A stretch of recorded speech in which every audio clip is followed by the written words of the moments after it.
Hi friends, welcome to our channel. இன்னைக்கு நாம பார்க்க போறது சூப்பரான ஒரு சாட் ரெசிபி தான். வாங்க வீடியோக்குள்ள போலாம். ஃபர்ஸ்ட் நான் எடுத்துக்கிறது வந்து வெள்ளை கொண்டக்கடலை எடுத்திருக்கேன். வெள்ளை கொண்டக்கடலைய 4 மணி நேரம் ஊற வச்சுட்டு அதுக்கப்புறம் குக்கர்ல போட்டு 4 சவுண்டு விட்டு எடுத்துக்கோங்க. 4 சவுண்டு விட்டு எடுத்தாக்கா இந்த அளவுக்கு நல்லா மசிஞ்சு வெந்திருக்கும். தண்ணி வடிச்சிட்டு வச்சுக்கணும். இப்போ இதுக்கு வந்து ஒரு 2 சட்னி செய்யணும்.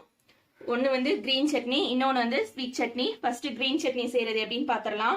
கிரீன் சட்னிக்கு மல்லித்தலை, புதினா, பச்சை மிளகாய், உப்பு, கொஞ்சம் புளி இது மட்டும் வச்சு மிக்சியில் அரைச்சிக்கலாம். இப்போ சட்னி அரைச்சாச்சு. இதுல வந்து புளிக்கு பதிலாக நான் வந்து லெமன் ஊற்ற போறேன். பாதி லெமன் எடுத்திருக்கேன். நடுவில் உள்ள சீட்ஸ் எடுத்துட்டு நல்லா ஸ்குவீஸ் பண்ணி அந்த சாறை ஊற்றிக்கலாம். சட்னி இந்த அளவுக்கு தண்ணியா இருக்கணும். இதை ஒரு ஓரமா வச்சிடலாம். இப்போ நெக்ஸ்ட் ஸ்வீட் சட்னி பண்ணிக்கலாம். ஸ்வீட் சட்னிக்கு டேட்ஸை வெந்நீர்ல ஒரு 10 நிமிஷம் ஊற வச்சாக்கா இந்த அளவுக்கு சாஃப்ட் ஆயிடும். இப்போ இந்த நடுவில் உள்ள சீட்ஸ் எடுத்துடலாம். சீட்ஸ் ரிமூவ் பண்ணிட்டு ஒரு மிக்ஸி ஜார்ல ஆட் பண்ணிக்கலாம்.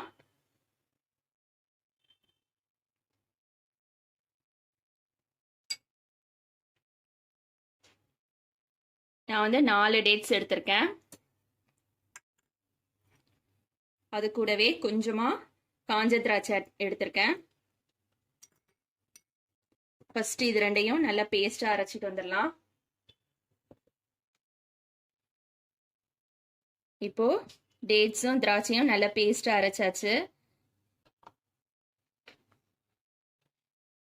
இப்போ நம்ம அரைச்ச டேட்ஸ் திராட்சைய ஒரு பாத்திரத்துல வடிகட்டிக்கலாம்.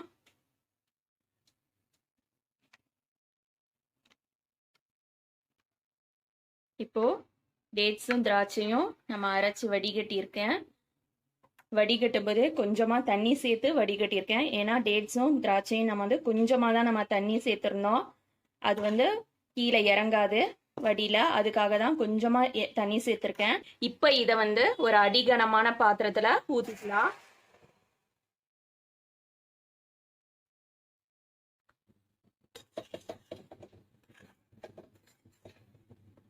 நம்மளோடது கொதி வர ஆரம்பிச்சிருச்சு. இந்த ஸ்டேஜ்ல கொஞ்சமா மிளகாத்தூளும் உப்பும் சேர்த்துக்கலாம்.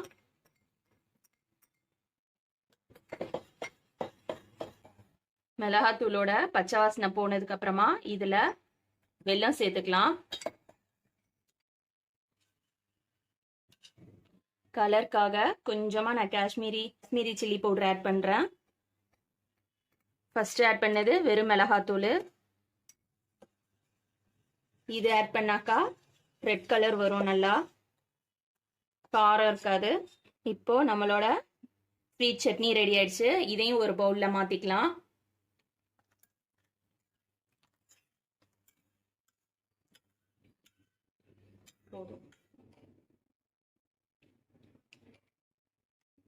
இப்போ நம்மளோட ஸ்வீட் சட்னி ரெடி ஆயிடுச்சு. இதையும் ஒரு சைடு வச்சுக்கலாம். இப்போ நம்ம வந்து பூண்டு சட்னி சேர்க்கிறோம். பூண்டு சட்னிக்கு பூண்டு எடுத்திருக்கேன், ஜீரக பொடி எடுத்திருக்கேன், மிளகாத்தூள் எடுத்திருக்கேன், உப்பு எடுத்திருக்கேன். மிளகாத்தூள் வந்து காஷ்மீரி சில்லி பவுடர் எடுத்திருக்கேன். இப்போ இது எல்லாத்தையுமே ஒரு மிக்ஸி ஜார்ல சேர்த்துக்கலாம்.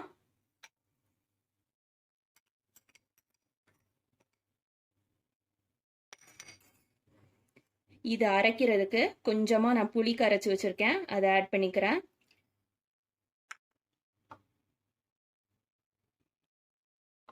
இப்போ இதை மிக்சியில் நைஸாக அரைச்சிட்டு வந்துடுறேன். இப்போ நம்மளோட பூண்டு சட்னி ரெடி ஆயிடுச்சு. இதை வந்து ஒரு பவுல்ல மாத்திக்கலாம்.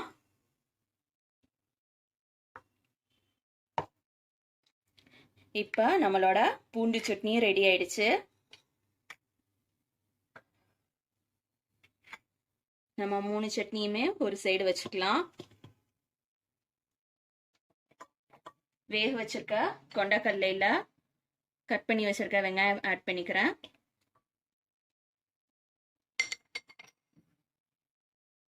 தக்காளி ஆட் பண்ணிக்கிறேன். இப்போ பச்சை மிளகாய் ஆட் பண்ணிக்கலாம்.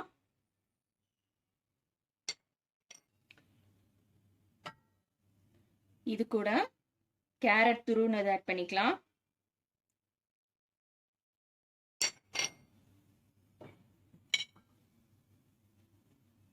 கொஞ்சமா உப்பு சேர்த்துக்கலாம். கொஞ்சமா பூண்டு சட்னி ஆட் பண்ணிக்கலாம்.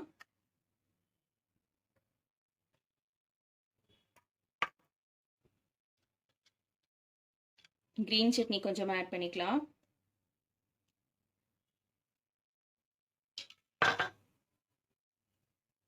ஸ்வீட் சட்னி கொஞ்சமா ஆட் பண்ணிக்கலாம். கொஞ்சமா சாட் மசாலா. உங்ககிட்ட ஆம்ச்சூர் பவுடர் இருந்ததுன்னா ஆட் பண்ணுங்க. அப்படி ஆம்ச்சூர் பவுடர் இல்லை அப்படின்னா லெமனை வந்து பாதியா கட் பண்ணி கொஞ்சமா ஸ்குவீஸ் பண்ணா போதும். இதை நல்லா மிக்ஸ் பண்ணிக்கலாம். அளவுகள் எல்லாமே டிஸ்கிரிப்ஷன் பாக்ஸில் கொடுக்குறேன், செக் பண்ணிக்கோங்க.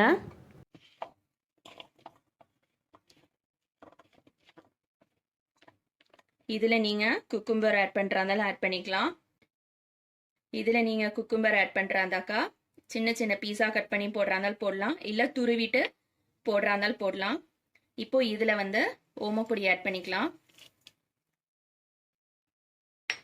ஓமப்பொடி ஆட் பண்ணும்போது எப்போதுமே நம்ம வந்து சர்வ் பண்ண போற நேரத்துல ஓமப்பொடி ஆட் பண்ணோம், இல்லைன்னா அந்த கிறிஸ்பினஸ் போயிடும்.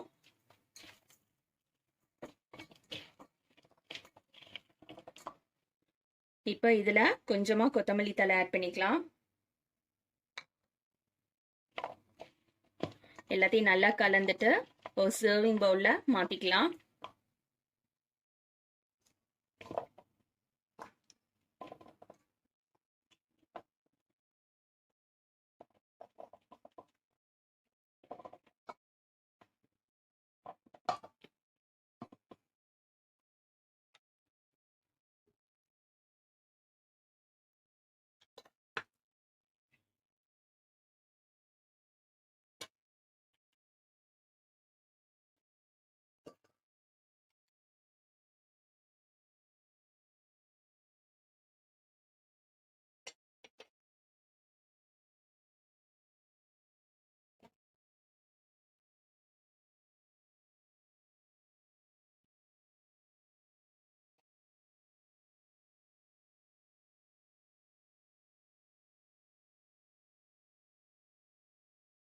இப்போ நம்மளோட கொண்டக்கடலை சாட் ரெடி ஆயிடுச்சு. இதே மாதிரி நீங்களும் செஞ்சு பாருங்க. தேங்க்ஸ் ஃபார் வாட்சிங்.